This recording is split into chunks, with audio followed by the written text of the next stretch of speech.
My name is Quinn. I'm currently a graduate student at the University of Minnesota in the chemistry department. And give me one moment. Let me screen share. Okay.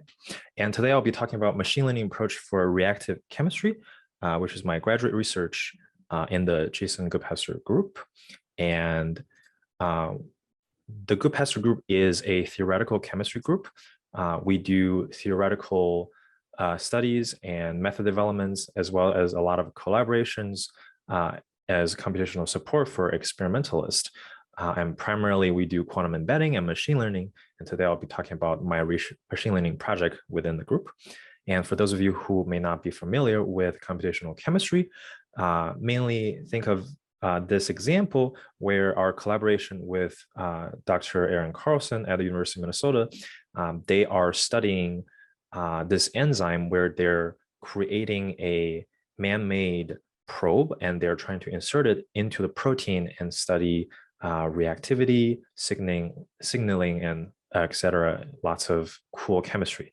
And as a computational group, we are able to model and visualize the probe, the synthetic probe, and also visually inserted and simulate the protein with the probe attached and be able to look at the actual chemistry that is happening within this protein.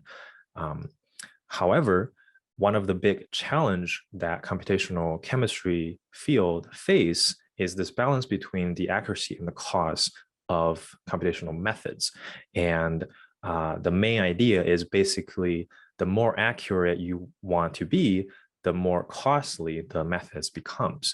So traditionally, if I were to want to study the previous enzyme system, for example, there's hundreds of atoms. And for me to be able to simulate to the atomistic scale, I will have to use a very low accurate computational method. But machine learning offers this new way to be able to bridge this gap between the accuracy and the cost. And particularly for my project, what we've been working on is to apply machine learning to predict chemical reactivity, such as bond dissociations and actual reaction by training smaller size molecules.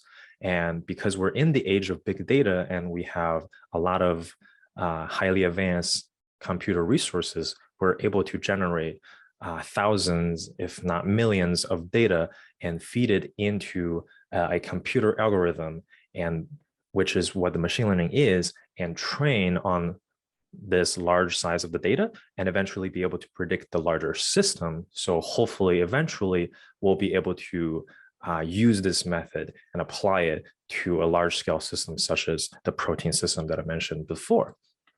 And I would like to thank SciPride for hosting this event and allowing me to participate and share my research with the University of Minnesota. And particularly, I would very much like to acknowledge my advisor, Jason Goodpaster, as well as the group, and also the Minnesota Supercomputer Institute for providing the computer resources, as well as Torch ANI, which is our primary code for machine learning.